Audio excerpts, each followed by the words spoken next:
Welcome back, everyone, to the Tron podcast. This is Rashad Woods, your host. And today I have a very special guest, a former Marine. Thank you very much for your service, by the way, Mr. Heavilin, who's now doing great work with veterans when it comes to transitioning from military service to regular civilian life. I want to thank you very much, and I'm glad you're here for such an important topic in the work that you do. Thanks for having me. Our goal here is to try to impact the veteran suicide crisis. 22 a day is it's realistically a low number. More accurate reporting is closer to like 33 to 46. That's mind-boggling. Yeah. When you figure, I don't remember the exact stats, but overall, right, we have lost more to suicide than we did in over 20 years of warfare between Iraq and Afghanistan. So yeah, we're trying to impact that.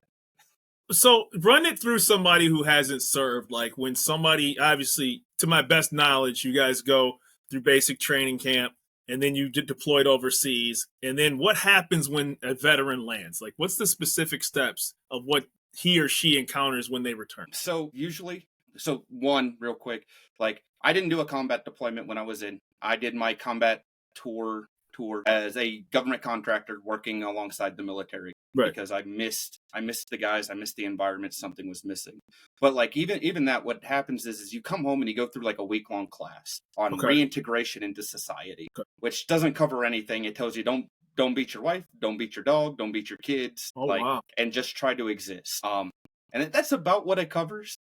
Really? And it doesn't do a really good job of being like, hey, these are some of the issues that you're going to run into on hey, you might have a heightened pulse. You might have a fight or flight response. These are things that you can do to ground yourself. They don't talk about any of that. Yeah.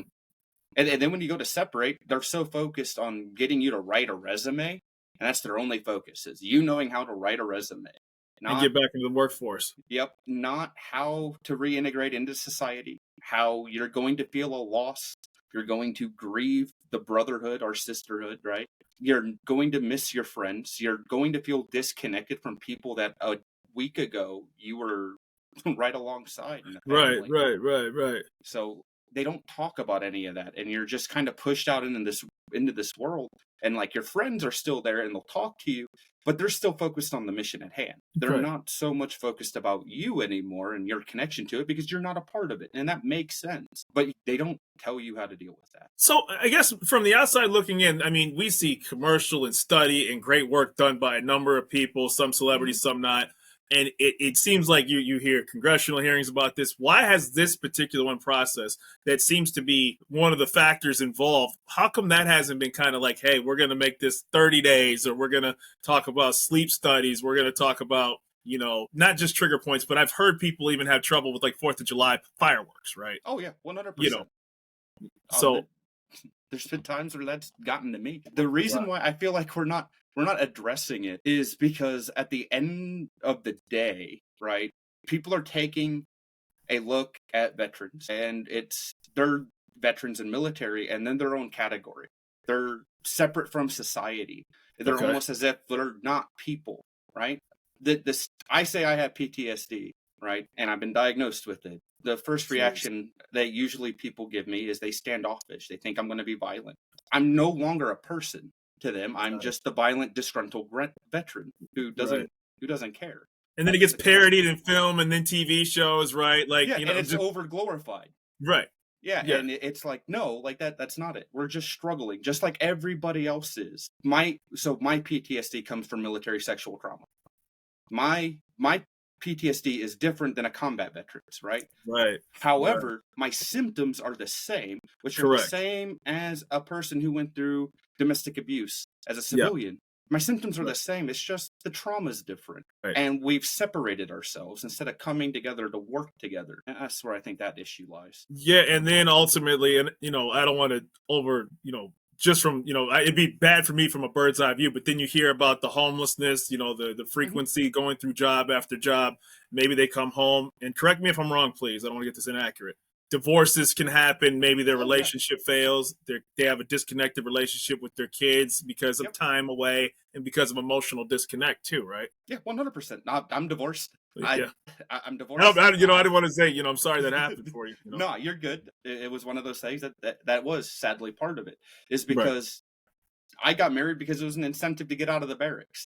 I could feel more in control of my life. So I Right. rushed a relationship to a point where I Right. didn't need to. Right. But yeah, no, 100%. You come home, you're disconnected, you're lost. Mhm. I spent 6 months trying to figure out what I was going to do, applying for different jobs and not getting it. Mhm. Because they want to, what happens is civilian employers want to see stability when you get out.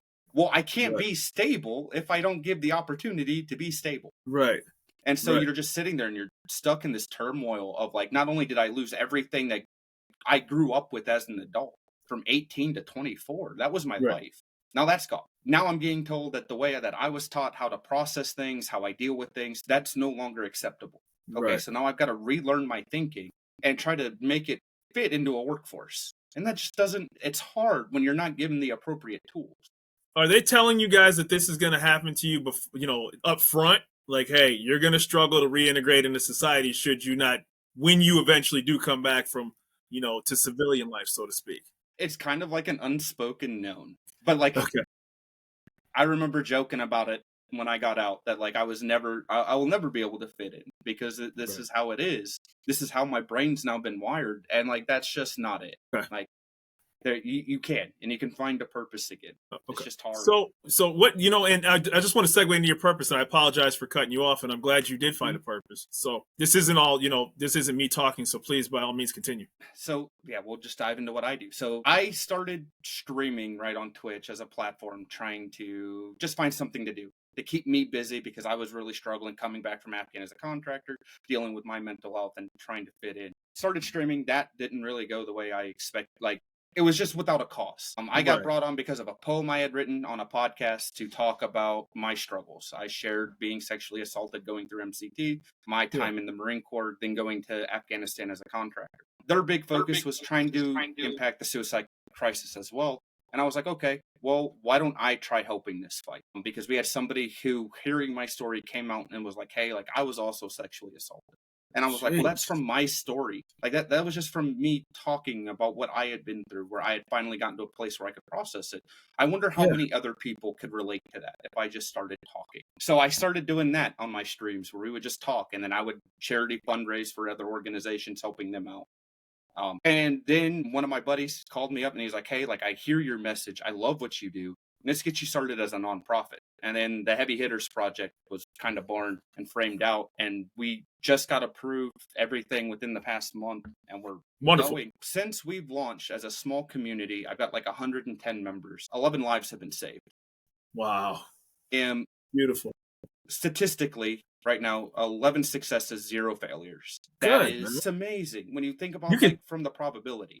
Right. I mean, they always say like one life saved. I mean, just knowing, and I say this very respectfully, just knowing that there's a definitive organization that has invested interest to keep this from happening to you has to, I can't put in a impactful that is for somebody to hear a voice finally say, oh my God, there's finally somewhere for me to actually be supported. Right. And like the whole premise is just being a friend again.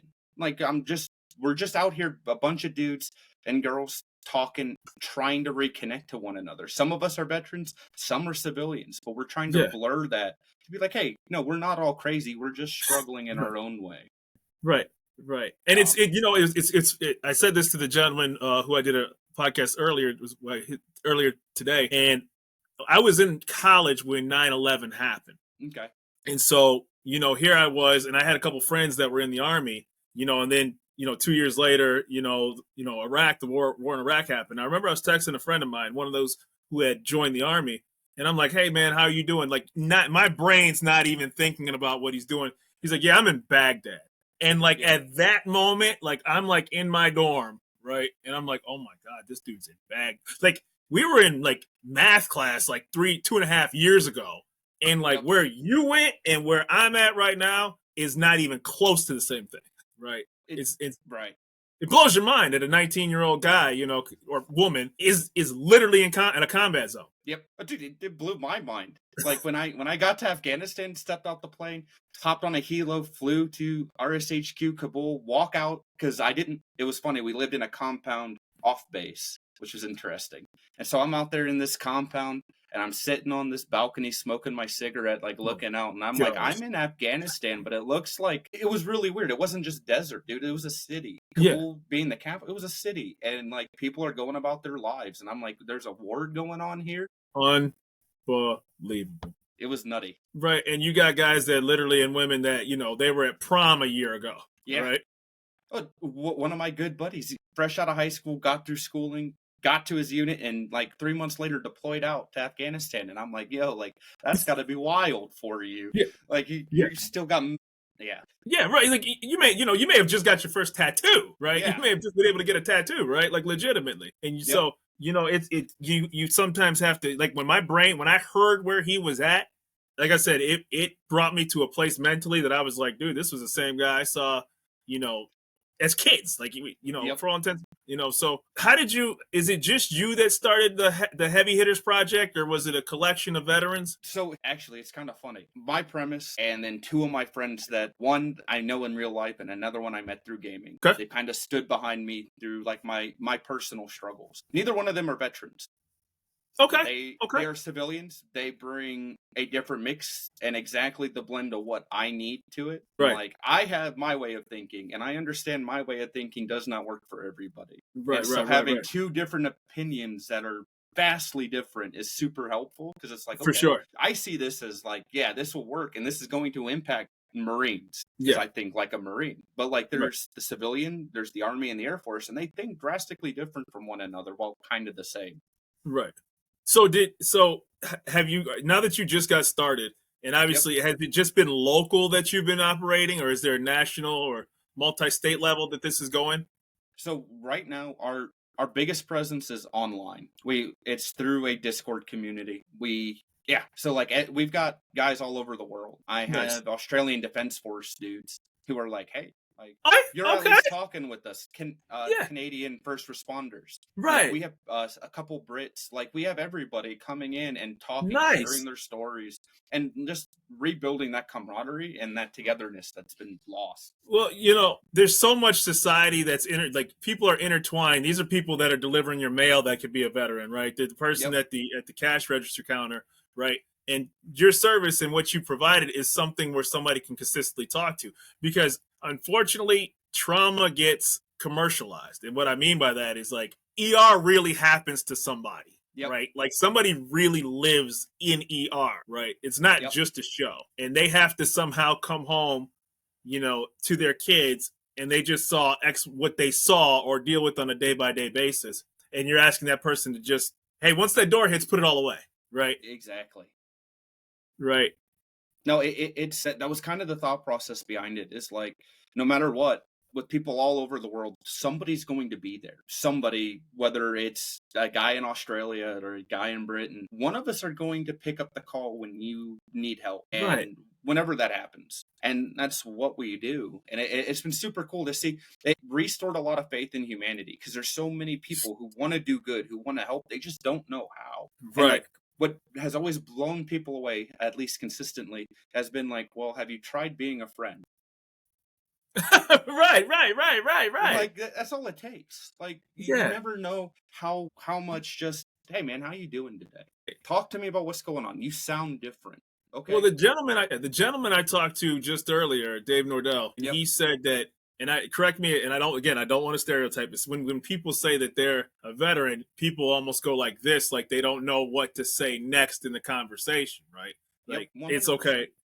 I've talked to people who have been in service. I'm cool with people, but like, it's got to be kind of like, hey man, in the 4 years that I went to this college and I've majored in this, and then your experience is so vastly different. Sometimes people don't think that they can relate on a personal, regular, everyday level. Like, yes, I barbecue. Yes, I go to my kids' soccer games. Yes, I watch movies and eat pizza, just like you do. Yeah, and that's the crazy part, is we've taken away the human aspect to the veteran. Well, and to people who have experienced trauma, they're no longer human. What I've noticed is a lot of people assume that because I have issues, that consumes my life. Right. I've got 2 stepkids. We go to the park. We go play. I love hunting. I love fishing. Like, I have a blast. I like gaming. But that gets overwashed with, oh, you're a veteran. Oh, you were in Afghanistan. And it's like, but that's not who I am. That's just a facet of my life. Right. I want to ask this in the most compassionate area possible. When we talk about assault among men, it Yep. immediately is that how prevalent and comfortable are people revealing that? Where's the outlet for men? Because anything that happens to anybody is absolutely awful. And it seems like there's less resources available for men, or they're supposed to, for lack of a better term, deal with it. So like I'm gonna be real, like from a resource standpoint, like obviously you can come in and talk with us, but I don't know of many. And that was my struggle, like going through Oh the my Marine gosh. Corps being sexually assaulted, was because going through the Marine Corps, it's men don't get raped. That doesn't Right. happen. If you were raped, well, that makes you gay. I'm sorry, but that to me, I'm a straight male. I don't want to be classified as gay, and the Marine Corps has a stigma about gay men, and I'm not trying to get put into that. So like, okay, well, I'll just shut up then. Like, I won't talk about it. I carried that silently up until 2021. It happened in 2013. I didn't talk about it. When I Um, did, like I said, like finding like-minded people or people who have been through it is key. I know there's support groups out there, but I've also found it hard to, you have to really build a relationship with somebody. Did you find out when you talked about it how like this is much bigger than? I mean, you're taking a small sample size from the people you've talked to, but I'm sure you're integrated in areas that I'm clearly not. Were the stories bigger than this is not like just an isolated incident? There's lots more people that have had bad experiences that just Yeah. don't talk about it. But now that you did, it's like eye opening. Yeah, no, dudes that I never would have guessed who hit it just as well as I did have come out and been like, hey man, like that happened to me. Obviously, not all of them are in the military. Some of Right. them are pre-military, as Right. kids, and it's like they didn't talk about it either, and Right. it's like, well, shit, that's a problem. Yeah. And again, I don't want to. I didn't. I know there was no good way to word that question. No, Right. not at So, all. But it, you I, know, you like know. I said, I'm very open. I'm very honest. I talk Yeah. about my stuff easily. Yeah. I just, it's unfortunate that that happens to anybody, and it breaks my heart that that's something that happens. You're already, in such a what you're giving of yourself is so much to have that actually happen during that and still be able to focus on the task and the mission at hand, whether you're a contractor, whether you're over there as a in combat or whatever the field is. I can't even imagine having to deal with that and still do exactly what you're trained to do. It was kind of, it really messed me up. Oh, of course. Because what had happened is it was right after boot camp. If you're a non-grunt, non-infantry, you go to MCT, Marine Combat Training. That is the schoolhouse where you get a month long of basic how to be an infantry Marine if things happen. Mm-hmm. And in that, being stuck in the medical platoon, that's where it happened. And I was so fresh into the Marine Corps with the big ideas of this is a brotherhood, we are a family, we take care of our own, and then that happens. And so immediately it was like, well, Shattered all that. Yeah, it completely destroyed it, shattered my commands, not listening or noticing. There was like a huge sense of betrayal. It was, I don't know, it was just, it felt extra wrong in a way that I don't know how to explain. Well, I certainly don't want to, relive and continue to bring up, bad things that happened to you and overshadows the great work because, again, what happened to you hasn't defined who you are. What is the ultimate goal of heavy hitters? Because even the name alone, sounds like it's got like, hey man, you're whether and it's crazy it expanded to not just people in the military, like you said, first responders, firefighters, police officers. It's gained traction to like you don't do stuff that most people do. You're not putting a light bulb in and then you fell off a ladder and said, hey man, that sucked. Like, no, you guys are dealing with life and death, man. Right. So what's your ultimate goal of this organization? So it's really simple. Behind me, the banner there, it's kind of our motto. It's just one more. Okay. When I did this, I said, if I can save one life, I'll be happy. I could quit the next day and call it good. Mission accomplished. I win. We did one. We saved one, and then that turned into two. And so that's always been the goal, is just one more. Overall, the goal, right, is for us to get to a point where we can start supporting veterans, working as kind of a tertiary. So there's programs out there where veterans can go on these retreats to go do certain things. And we want to work as kind of like the middleman on like, hey, like that cost $150 for you to go out for a week.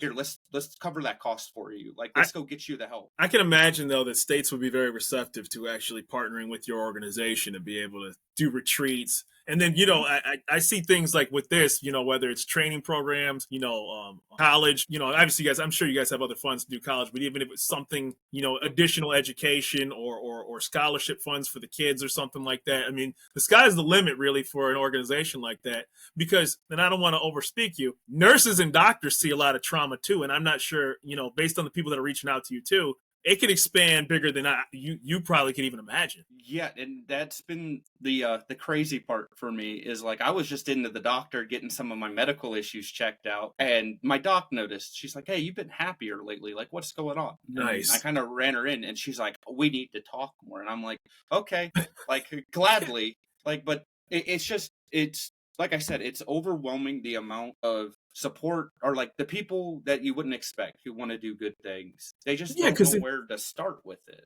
Yeah, because sometimes people look, oh, the guy's a heart surgeon. He lives in the nice neighborhood, drives a fancy car, and then they're like, yeah, but that guy might have seen some kid. He's seeing the drunk driving victim at 3 o'clock in the morning. He's telling the parents, your kid's not going to make it, and so step into that man's shoes or that woman's shoes that they have to have those conversations with people, and they don't have a shoulder to cry on. Yep. You know what I'm saying? So. And bringing that home it can't really be done, not without drastically impacting your relationship. So you're learning that middle ground. Yeah.